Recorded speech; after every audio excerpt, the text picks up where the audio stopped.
ৰাজ্যৰ মুখ্যমন্ত্ৰী ডক্টৰ হিমন্ত বিশ্ব শৰ্মাৰ এটা গোপন অধ্যায় পোহৰলৈ আহিছে। সেই গোপন অধ্যায় কি? প্ৰথমবাৰৰ বাবে দা নিউজ প্লাছত সেই বাতৰি সম্প্ৰচাৰ হ'ব। অসমৰ 3,30,00,000 জনতাৰ জ্ঞাতাৰ্থে জনাইছো যে মুখ্যমন্ত্ৰী ডক্টৰ হিমন্ত বিশ্ব শৰ্মাৰ জীৱনৰ গোপন অধ্যায় কোনেও কেতিয়াও জনোৱা নাছিল, মুখ্যমন্ত্ৰীগৰাকীয়েও কেতিয়াও কোৱা নাছিল, আৰু সেই গোপন অধ্যায় পোহৰলৈ আহিছে। সেই গোপন অধ্যায় আমি আপোনালোকৰ সন্মুখলৈ লৈ আহিম। কি আছিল হিমন্ত বিশ্ব শৰ্মাৰ জীৱনৰ সেই গোপন অধ্যায়? প্ৰথমতে আমি গ্ৰাফিক্সৰ জৰিয়তে তিনিটা বিশেষ প্ৰশ্ন কৰিব বিচাৰিছো। উচ্চতৰ মাধ্যমিকত পৰীক্ষা দিবলৈ কিয় পোৱা নাছিল হিমন্ত বিশ্ব শৰ্মাই? কিয় কান্দি কান্দি সহায় বিচাৰিছিল ৰাজ্যৰ মুখ্যমন্ত্ৰীয়ে? ৰাজ্যৰ বৰ্তমানৰ মুখ্যমন্ত্ৰীয়ে সহায় বিচাৰিছিল কিয়? কাৰ ওচৰত সহায় বিচাৰি গৈছিল ডক্টৰ হিমন্ত বিশ্ব শৰ্মা? সেই তিনিটা প্ৰশ্ন, আকৌ তিনিটা প্ৰশ্ন আমি কৰিব বিচাৰিছো। মুখ্যমন্ত্ৰী ডক্টৰ হিমন্ত বিশ্ব শৰ্মাক লৈ উচ্চতৰ মাধ্যমিকত পৰীক্ষা দিবলৈ কিয় পোৱা নাছিল? সেই সময়ত কি হৈছিল মুখ্যমন্ত্ৰীগৰাকীৰ লগত? কিয় কান্দি কান্দি সহায় বিচাৰিছিল ৰাজ্যৰ মুখ্যমন্ত্ৰী ডক্টৰ হিমন্ত বিশ্ব শৰ্মাই? কাৰ ওচৰত সহায় বিচাৰি গৈছিল হিমন্ত বিশ্ব শৰ্মা? হিমন্ত বিশ্ব শৰ্মা সন্দৰ্ভত নতুন তথ্য আহিছে পোহৰলৈ। উচ্চতৰ মাধ্যমিকত পৰীক্ষা দিবলৈ কিয় পোৱা নাছিল ৰাজ্যৰ মুখ্যমন্ত্ৰীগৰাকী, আৰু ইয়াক লৈ আকৌ প্ৰশ্নৰ সৃষ্টি হৈছে। লগতে আমি আপোনালোকক জনাব বিচাৰিছো মুখ্যমন্ত্ৰী ডক্টৰ হিমন্ত বিশ্ব শৰ্মাৰ গোপন অধ্যায় লাহে লাহে পোহৰলৈ আহিছে, আৰু লগে লগে আমি আপোনালোকক জনাব বিচাৰিছো যে মুখ্যমন্ত্ৰী ডক্টৰ হিমন্ত বিশ্ব শৰ্মাৰ এই গোপন অধ্যায় কি? কিয় উচ্চতৰ মাধ্যমিকত পৰীক্ষা দিবলৈ পোৱা নাছিল? মুখ্যমন্ত্ৰী ডক্টৰ হিমন্ত বিশ্ব শৰ্মাৰ গোপন অধ্যায় পোহৰলৈ অহাৰ পৰৱৰ্তী সময়ত সকলোৱে গম পাব যে প্ৰকৃতপক্ষে হৈছিল কি। কিয় মুখ্যমন্ত্ৰী ডক্টৰ হিমন্ত বিশ্ব শৰ্মাই উচ্চতৰ মাধ্যমিকত পৰীক্ষা দিবলৈ নাপাই কান্দিবলগীয়া হৈছিল? কিয় মুখ্যমন্ত্ৰী ডক্টৰ হিমন্ত বিশ্ব শৰ্মাই এটা বেলেগ পন্থা গ্ৰহণ কৰিবলগীয়া হৈছিল? কিয় সহায় বিচাৰিবলগীয়া হৈছিল মুখ্যমন্ত্ৰী ডক্টৰ হিমন্ত বিশ্ব শৰ্মাই, আৰু কাৰ ওচৰত সহায় বিচাৰি ৰাজ্যৰ মুখ্যমন্ত্ৰীগৰাকী কৈছিল সেয়াও আমি আপোনালোকক জনাব বিচাৰিছো। আমি সবিশেষ জনাব বিচাৰিছো মুখ্যমন্ত্ৰী ডক্টৰ হিমন্ত বিশ্ব শৰ্মা সন্দৰ্ভত নতুন তথ্য পোহৰলৈ আহিছে। ৰাজ্যৰ বিশিষ্ট শিক্ষাবিদে পোহৰলৈ আনিছে এই তথ্য। ৰাজ্যৰ বিশিষ্ট শিক্ষাবিদে এই সন্দৰ্ভত মুখ খুলিছে। মুখ্যমন্ত্ৰী ডক্টৰ হিমন্ত বিশ্ব শৰ্মাই পৰীক্ষা দিবলৈ নাপায় কোনখন মহাবিদ্যালয়ত গৈ পৰীক্ষা দিবলগীয়া হৈছিল? কিয় পৰীক্ষাৰ আশ্ৰয় কেনেদৰে ল'বলগীয়া হৈছিল? কিয় কান্দিবলগীয়া হৈছিল মুখ্যমন্ত্ৰী ডক্টৰ হিমন্ত বিশ্ব শৰ্মাই? কি উদ্দেশ্যত মুখ্যমন্ত্ৰী ডক্টৰ হিমন্ত বিশ্ব শৰ্মাৰ তেনেকুৱা হৈছিল? সেই সন্দৰ্ভতো নতুন তথ্য পোহৰলৈ আহিছে। লগে লগে আমি আপোনালোকক জনাব বিচাৰিছো যে মুখ্যমন্ত্ৰী ডক্টৰ হিমন্ত বিশ্ব শৰ্মাৰ এই নতুন অধ্যায় পোহৰলৈ অহাৰ লগে লগে মুখ্যমন্ত্ৰী ডক্টৰ হিমন্ত বিশ্ব শৰ্মা সন্দৰ্ভত ৰাজ্যৰ বিশিষ্ট শিক্ষাবিদে প্ৰথমবাৰৰ বাবে মন্তব্য কৰিছে। ৰাজ্যৰ বিশিষ্ট শিক্ষাবিদে মন্তব্য কৰিছে, সেয়াও আমি শুনাবলৈ চেষ্টা কৰিম। লগতে আমি জনাবলৈ চেষ্টা কৰিছো যে মুখ্যমন্ত্ৰী ডক্টৰ হিমন্ত বিশ্ব শৰ্মা সন্দৰ্ভত বিভিন্ন সময়ত বিভিন্ন কথা প্ৰকাশ পায়, কিন্তু এইবাৰ যিটো তথ্য প্ৰকাশ পাব ৰাজ্যৰ সেই সময়ৰ এখন মহাবিদ্যালয়ৰ অধ্যক্ষ বৰ্তমানৰ এগৰাকী বিশিষ্ট শিক্ষাবিদ, সেই শিক্ষাবিদগৰাকীয়ে মুখ্যমন্ত্ৰী ডক্টৰ হিমন্ত বিশ্ব শৰ্মাই কিয় কান্দিবলগীয়া হৈছিল সেয়া অৱশেষত খুলি ক'লে। ইয়াৰ পিছত ৰাজ্যত যে প্ৰতিক্ৰিয়াৰ সৃষ্টি হ'ব সেয়াও নিশ্চিত।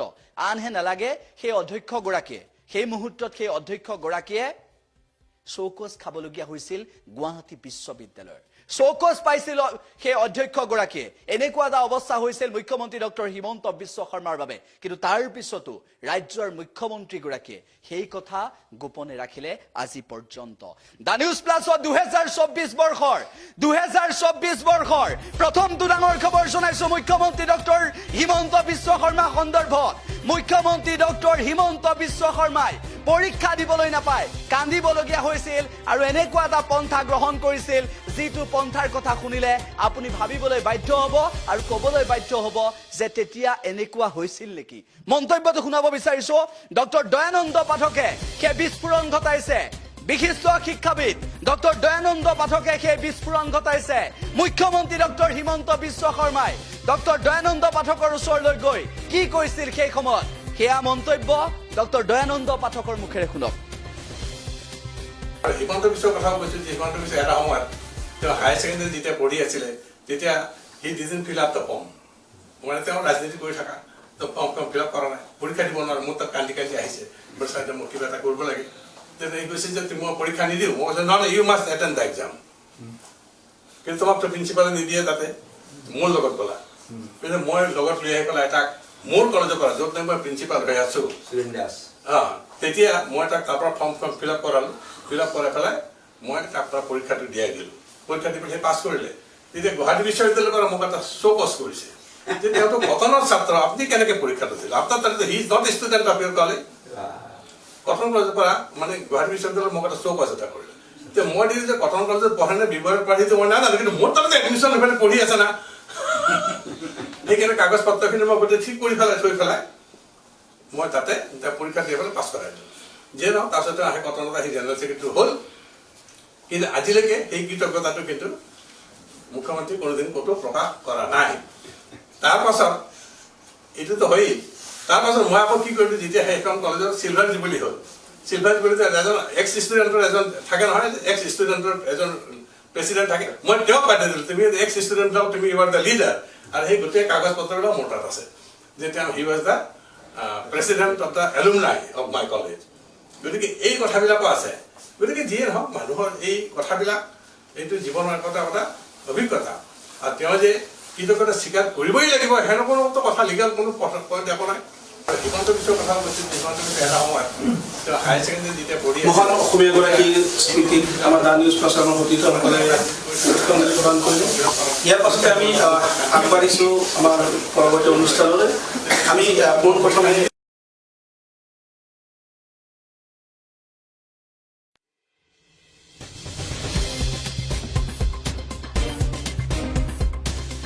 ডক্টৰ হিমন্ত বিশ্ব শৰ্মা সন্দৰ্ভত ডক্টৰ দয়ানন্দ পাঠকে কি মন্তব্য কৰিলে সেই মন্তব্য শুনাইছো যে মুখ্যমন্ত্ৰীগৰাকী সেই সময়ত যেতিয়া ছাত্ৰ অৱস্থাত আছিল ৰাজনীতি লাগি থকাৰ বাবে পৰীক্ষা দিবলৈ নাপালে সেই সময়ত কটনত তাৰ পাছত সুৰেন দাস মহাবিদ্যালয়লৈ গৈছিল সেই সময়ত অধ্যক্ষ আছিল ডক্টৰ দয়ানন্দ পাঠক কেনেদৰে কান্দি কান্দি গৈছিল সেই কথা উল্লেখ কৰিলে কেৱল সিমানেই নহয় ডক্টৰ দয়ানন্দ পাঠকে আৰু মন্তব্য কৰিলে যে মুখ্যমন্ত্ৰী ডক্টৰ হিমন্ত বিশ্ব শৰ্মাক সেই সময়ত পৰীক্ষা দিয়াই গুৱাহাটী বিশ্ববিদ্যালয়ৰ শ্ব'কজৰ সন্মুখীন হ'বলগীয়া হৈছিল বিশিষ্ট শিক্ষাবিদ ডক্টৰ দয়ানন্দ পাঠক আকৌ শুনাইছো কি আছিল সেই বিস্ফোৰক মন্তব্য যি মন্তব্য শুনাৰ পিছত মুখ্যমন্ত্ৰী ডক্টৰ হিমন্ত বিশ্ব শৰ্মাৰ সেই গোপন অধ্যায় সঁচাকৈ পোহৰলৈ আহিল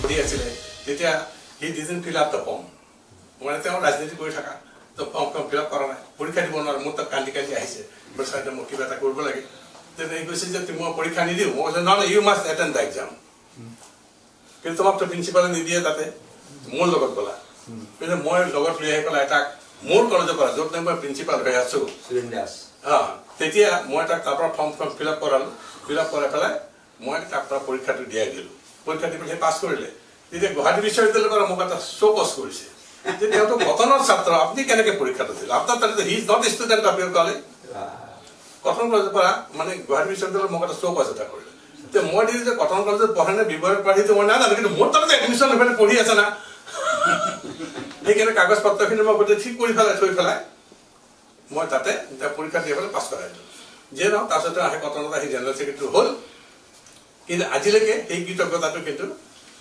মুখ্যমন্ত্ৰী কোনোদিন ক'তো প্ৰকাশ কৰা নাই তাৰপাছত এইটোতো হয়েই তাৰপাছত মই আকৌ কি কৰিলোঁ যেতিয়া সেইখন কলেজত চিলভাৰ জুবিলি হ'ল চিলভাৰ জুবিলিত এজন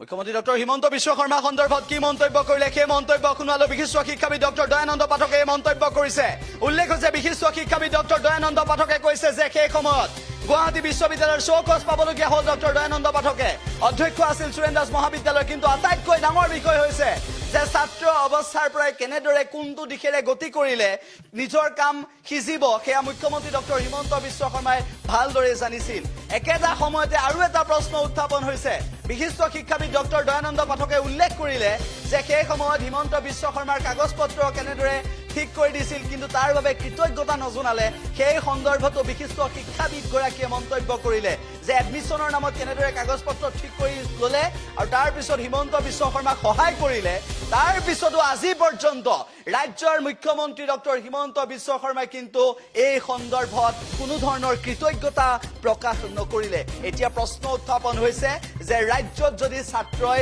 অনিয়ম সংঘটিত কৰে এই মুহূৰ্তত ৰাজ্যৰ মুখ্যমন্ত্ৰীগৰাকীয়ে সেই সময়ত কি মন্তব্য কৰিব সেয়াও হ'ব গুৰুত্বপূৰ্ণ 2024 বৰ্ষৰ আৰম্ভণিৰ মুখ্যমন্ত্ৰী ডক্টৰ হিমন্ত বিশ্ব শৰ্মাৰ প্ৰথমটো গোপন অধ্যায় আমি পোহৰলৈ আনিছো দ্বিতীয়টো গোপন অধ্যায়ৰ বাবে আপুনি অপেক্ষা কৰিব লাগিব কাইলৈ প্ৰথমটো গোপন অধ্যায় আজি আমি পোহৰলৈ আনিছো মুখ্যমন্ত্ৰী ডক্টৰ হিমন্ত বিশ্ব শৰ্মা উচ্চতৰ মাধ্যমিকত পঢ়ি থকাৰ সময়ছোৱাত কেনেকুৱা আছিল কিয় পৰীক্ষা দিবলৈ পোৱা নাছিল কিয় পৰীক্ষা দিবলৈ নাপাই কান্দিবলগীয়া হৈছিল কিয় ৰাজ্যৰ এগৰাকী সেই সময়ৰ মহাবিদ্যালয়ৰ অধ্যক্ষই মুখ্যমন্ত্ৰী ডক্টৰ হিমন্ত বিশ্ব শৰ্মাৰ বাবে এতিয়াৰ মুখ্যমন্ত্ৰী তেতিয়াৰ ছাত্ৰ হিমন্ত বিশ্ব শৰ্মাৰ বাবে কিয় এটা অন্য পথৰ আশ্ৰয় ল'বলগীয়া হৈছিল কিয় মুখ্যমন্ত্ৰীগৰাকীক সহায় কৰিছিল আৰু সেই সহায় কৰাৰ পিছত আজি পৰ্যন্ত ডক্টৰ হিমন্ত বিশ্ব শৰ্মাৰ মুখত এই বক্তব্যৰ বাবে এই সন্দৰ্ভত কোনো ধৰণৰ কৃতজ্ঞতা প্ৰকাশ কৰা নাই বুলিও ডক্টৰ দয়ানন্দ পাঠকে